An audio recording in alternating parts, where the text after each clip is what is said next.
안녕하세요. 오늘 우리가 함께 들여다볼 이야기는 바로 대한민국의 국가 철도망입니다. 이게 그냥 기찻길 더 깔자 이런 단순한 얘기가 절대 아니에요.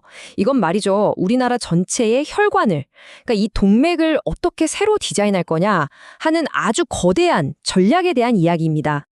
자, 한번 생각해 보세요. 철도망 하면 뭐가 떠오르세요? 그냥 지도에 쭉쭉 그어진 선, 여기랑 저기를 연결하는 그런 거? 과연 그게 전부일까요? 오늘 바로 이 생각의 틀을 한번 시원하게 깨보려고 합니다.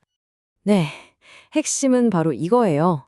국가 철도망은 지도가 아니라 국가 전략이다. 이게 무슨 말이냐면요. 철도망 하나가 우리나라 경제, 또 인구 구조, 심지어는 앞으로 우리가 어디로 나아갈지 그 방향까지 결정하는 정말 핵심적인 전략이라는 뜻입니다. 단순한 교통계획 그 이상이라는 거죠. 자, 그럼 지금 우리가 가진 철도 계획에는 어떤 문제들이 있을까요? 지금부터 기존 시스템에 있는 5가지의 구조적인 한계, 그 균열을 하나씩 파헤쳐 보겠습니다. 여기 표를 보시면 지금 시스템의 한계가 딱 보이죠? 하나씩 짚어볼게요. 첫 번째, BC, 그러니까 비용 대비 편익 분석에 너무 목을 매는 거예요. 이게 뭐냐면 돈 넣은 만큼 얼마나 이득이냐 이것만 따지니까 당장 사람 별로 없는 지방은 맨날 뒷전으로 밀려나는 거죠. 그럼 두 번째 문제로 이어져요. 자연스럽게 철도가 수도권에만 몰리니까 국토 불균형은 더 심해지고요. 셋째는 뭐냐면 짓는 거랑 운영하는 걸 완전 따로 봐요. 일단 짓고 보자는 식인데 나중에 들어갈 어마어마한 유지보수 비용은 생각을 잘 안 하는 거죠. 넷째, 고속철이랑 지옥철도가 따로 놀아요. KTX 내려서 다른 거 타려면 엄청 불편하잖아요? 연계가 잘 안 된다는 거고요. 마지막으로 이 모든 게 합쳐져서 장기적으로 돈이 얼마나 들지 전체 그림을 안 보니까 결국 미래에 우리가 더 큰 빚을 떠안게 되는 구조입니다. 그래서 이제는 바꿔야 한다는 겁니다. 핵심은 이거예요. 지금까지처럼 사람 얼마나 타냐, 돈 얼마나 드냐 이런 수요와 비용만 볼 게 아니라 얼마나 쉽게 갈 수 있나 하는 접근성, 그리고 미래에도 괜찮을까 하는 지속 가능성, 이 2가지 큰 가치를 중심으로 정책의 판을 완전히 뒤집어야 한다는 거죠. 그렇다면 앞으로의 철도망 계획은 어떤 철학을 가져야 할까요? 그 핵심 키워드는 딱 하나, 바로 균형입니다. 이게 어떻게 보면 서로 부딪히는 것처럼 보이는 두 개의 중요한 가치를 어떻게 잘 조화시킬 거냐, 그 줄타기에 대한 이야기예요. 이 새로운 철학은 마치 저울 같아요. 저울 안쪽에는 효율성이 올라가 있습니다. 최소한의 돈으로 최대의 효과를 뽑아내고 더 빨리 다니게 하는 그런 경제적인 가치죠. 그리고 반대쪽 팔에는 공공성이 있습니다. 당장은 돈이 안 돼도 인구가 적은 지역에도 철도를 놓아서 모두가 편하게 이동할 권리를 누리게 하고 나라 전체가 골고루 발전하게 하는 사회적인 가치요. 바로 이 둘 사이에서 완벽한 균형점을 찾아내는 것, 이게 바로 새로운 계획의 심장입니다. 이 문장이 모든 걸 말해주는 것 같아요. 효율성은 속도를 만들고 공공성은 방향을 만든다. 정말 그렇죠? 속도만 무작정 빠른데 어디로 가야 할지 방향이 없다면 그 기차는 과연 우리를 어디로 데려가게 될까요? 자, 좋습니다. 그럼 이 멋진 철학을 어떻게 현실로 옮길 수 있을까요? 지금부터 구체적인 실행 계획, 그러니까 미래 철도망을 위한 5가지 핵심 전략을 한번 뜯어보겠습니다. 미래를 위한 5대 전략, 바로 이겁니다. 첫째는 돈 계산만 하는 게 아니라 다양한 가치를 함께 보는 새로운 평가 기준을 만드는 거고요. 둘째, 지역별로 철도망이 끊기지 않게 아주 촘촘하게 네트워크를 짜는 겁니다.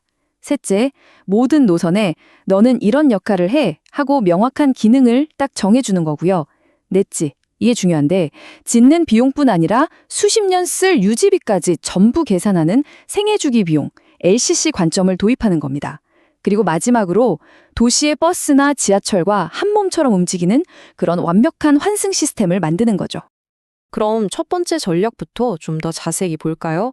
아까 말씀드린 비용 편익 분석, BBC 모델, 이것만으로는요, 지역이 얼마나 발전할지, 사람들이 얼마나 편해질지 같은 진짜 중요한 가치들을 담아낼 수가 없어요.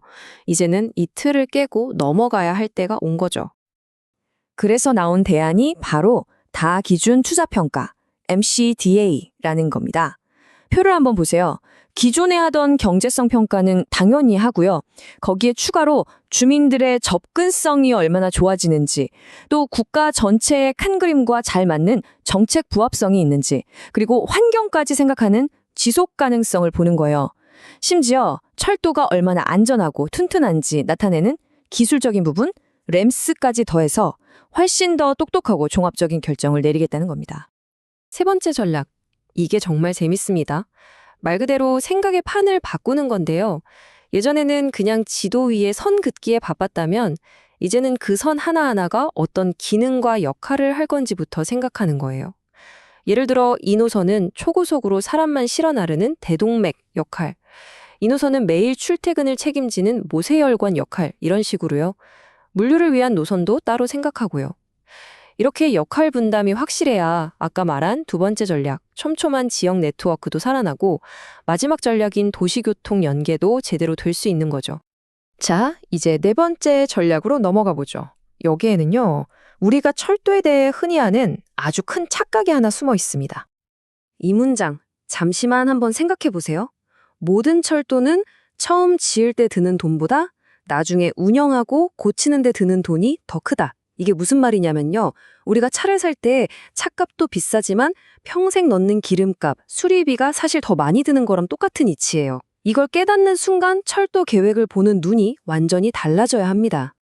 그러니까 이제부턴 처음 계획 짤 때부터 딱 건설비만 보는 게 아니라는 거죠. 앞으로 수십 년 동안 들어갈 유지보수 비용은 얼마인지, 고치기는 쉬운지, 부품 수명은 어떤지, 어떻게 하면 운영비를 아낄 수 있을지 이걸 전부 다 고려하는 LCC, 생애주기 비용 기반의 계획이 반드시 필요하다는 겁니다. 이게 네 번째 전략의 핵심입니다. 자, 이제 마지막입니다. 이 모든 조각들을 모아서 한번 큰 그림을 그려보죠. 이건 단순히 철도 계획을 바꾸는 수준의 이야기가 아닙니다. 말 그대로 대한민국이라는 나라 전체를 다시 설계하는 작업이에요. 그러니까 핵심은 이거예요. 그냥 철도 노선을 몇 개 더 늘리는 게 목표가 아니라는 겁니다. 사람들이 움직이는 방식, 즉 이동성의 패러다임을 바꾸고 수도권과 지방의 균형을 맞추고 우리나라 경제 구조의 뼈대 자체를 새로 짜는 일입니다. 우리가 KTX에서 딱 내렸을 때 버스든 지하철이든 아무 고민 없이 바로 갈아탈 수 있는 그런 완벽한 경험, 그런 것까지 다 포함해서요. 오늘 이 분석은 우리에게 마지막으로 이런 강력한 메시지를 던집니다. 국가철도망은 기술이 아니라 전략이다. 그리고 그 전략은 효율성과 공공성의 균형 속에서 우리의 미래를 설계하는 것이다. 결국 우리가 진짜 던져야 할 질문은 어디에 선을 그을까가 아니라 우리가 그을 이 선을 통해 과연 어떤 미래를 함께 만들어가고 싶은가 하는 게 아닐까요?